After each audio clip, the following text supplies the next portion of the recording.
문갑식의 진짜 TV입니다.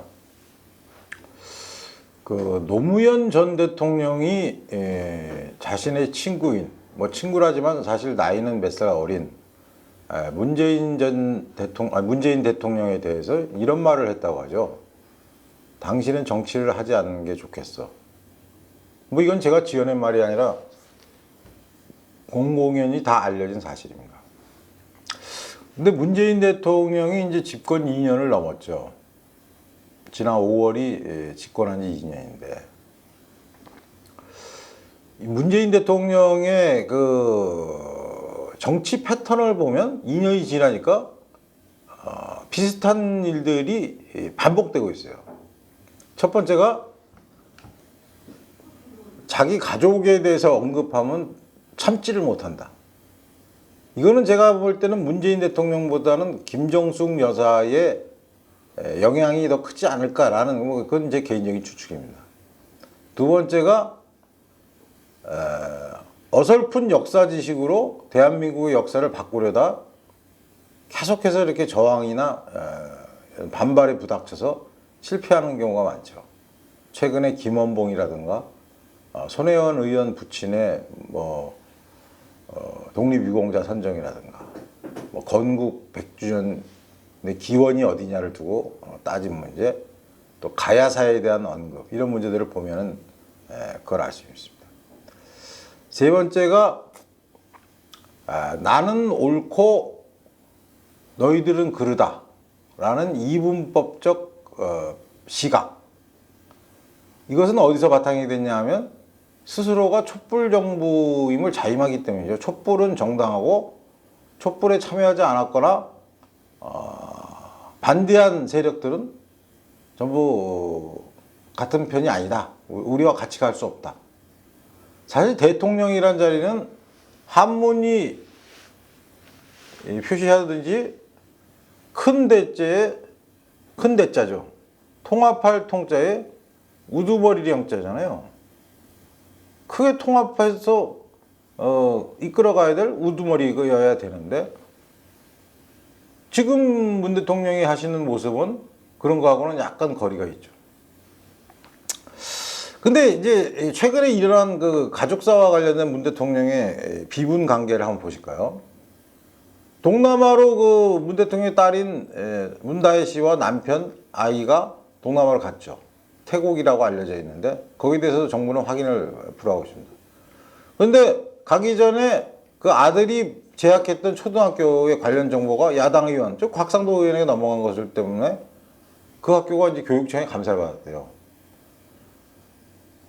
이 학교에서는 그 자료를 제출할 때 대통령 외손주 이름을 모두 가렸는데도 교감에게 무더기로 경고와 주의 조치가 내려졌습니다. 교사들은 아시겠지만 경고와 주의 이런 조치를 받으면 상당히 신분상의 불이익들이 많죠. 기분이 나쁜 건 둘째 문제고. 근데 문제는 감사를 진행한 교육청 관계자의 말입니다. 안타깝지만 어쩔 수가 없다. 이 무슨 뜻입니까? 이름 가려갖고 자료 제출했는데도 별로 죄가 안 될 것 같은데 위에서 하도 방방 뜨고 어떻게든지 처벌하라 라고 하니까 처벌할 수밖에 없었다. 이런 뜻이죠. 그러면서 이 폭로를 한 곽상도 자유한국당 의원에 대해서는 자료 취득 경위와 공개 불법성 확인 후 응분의 조치를 취하겠다고 했는데 실제로 김학의 사건이 연루됐다면서 당시 곽상도 의원이 청와대 민정수석실에 있었으니까 박근혜 전 대통령 당시에 별도 수사를 받았죠. 물론 구속되지는 않았습니다.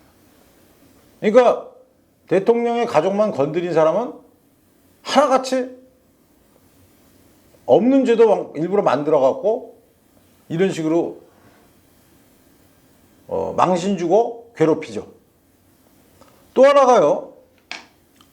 요새 그 문 대통령 외국 진짜 많이 나가죠. 제가 보니까 2년 동안 거의 36개, 6번, 같은 나라 반복해서 한 적도 36번 정도 나간 것 같은데, 36번인가 7번 나간 것 같은데, 이걸 두고 시중에서는 부부가 무슨 세계 일주여행을 가느냐, 아니면 김정숙 여사의 버킷리스트, 쉽게 해서 자기가 가고 싶은 나라가 있는데 대통령이 된 기회에 뭐 퍼스트 클래스보다 더 아늑한 곳에서 한번 시커다 한번 외국 나가보자.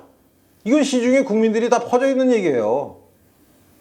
온갖 대우 받으면서 그 다음에 나갈 때마다 또 좋다는 관광지는 다 가져 빼놓지 않고 이런 얘기도 시중에 퍼져 있죠. 그런데 이런 칼럼을 어느 신문가에 썼어요. 그러자 정정보도하라는 요구가 청와대로부터 나왔습니다.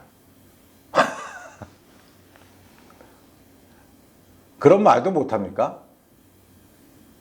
대통령 부인이 너무 자주 따라 나서고 가서는 무슨 앙코르와트 가고 무슨 어디선 뭐 하고 어디선 뭐 하다가 남편 잊어버려갖고 막 부르고 코미디 같은 광경들이 벌어지고 이러니까 사람들이 아유 저 부인이 평소에 외국 여행을 잘 못 나가다가 이번 기회에 옳다 장땡 잡았구나 한번 우리도 신나게 국고로 한번 다녀보자. 뭐 외교 뭐 사안이야 만들면 되니까 라고 국민들이 의심하는 건 당연하죠. 왜? 저라도 그렇게 생각되니까요. 그런데 그런 칼럼을 쓴 사람에 대해서 버킷리스트가 아니고 뭘 정정하라는 거면 정정하면은 어떻게 이 외유는 김정숙 여사의 버킷리스트 아니었을 뿐더러 관광지를 방문하는 목적도 전혀 이런 식으로 정정 보도를 해야 되는데 칼럼 제목에 대해서도 시비를 걸어 용납할 수 없다.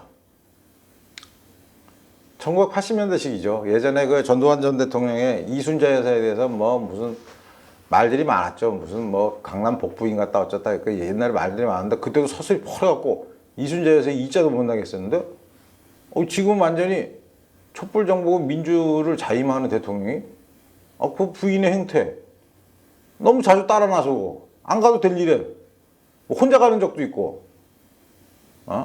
옷을 얼마짜리 입느냐 그거 관심 가질 수 있죠 사람들이.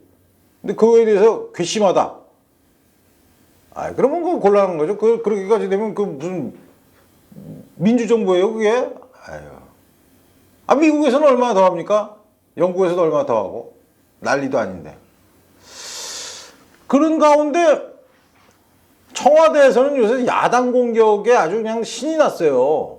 뭐냐면 뭐 일자리 수석은 경기 하강에 대비하려면 추가 경정 예산이 필요한데 야당이 경제 파탄이 폭망이냐면서 정작 추경을 안 해준다 라고 했어요. 추경이 안 돼서 우리나라가 지금 경제가 망했습니까? 무슨 소득주도 성장이라니 말도 안 되는 정책을 들고 나왔기 때문에 또 주변 상황과 관계가 파탄이 날 대로 난 상황으로 갔기 때문에 경기가 안 좋은 건데 추가 경정 예산 지난번에 저희가 한번 분석을 해보니까 골 때리는 거 많았죠. 무슨 뭐 제로페이에 얼마 무슨 운동장 짓는데 얼마 그거 지금 지어서 뭐 할 겁니까? 제로페이에서 뭐 하고 지금 페이를 뭐 삼성페이도 있고 뭐 신세계페이도 있고 다 있는데 서울시에서 그 무슨 페이 만들어서 뭐 할 건데요 그게. 정무수석은 또 그 한국당을 해산하라 이런 요구에 내년 4월 총선까지 기다리기가 답답하다는 국민의 질책으로 보긴다. 이게 무슨 정무수석이 무슨 종편에 나오는 정치 해설가입니까? 패널이에요? 이런 소리를 하게? 내년 4월 가면 다 알아서 국민들이 표로 심판하겠죠.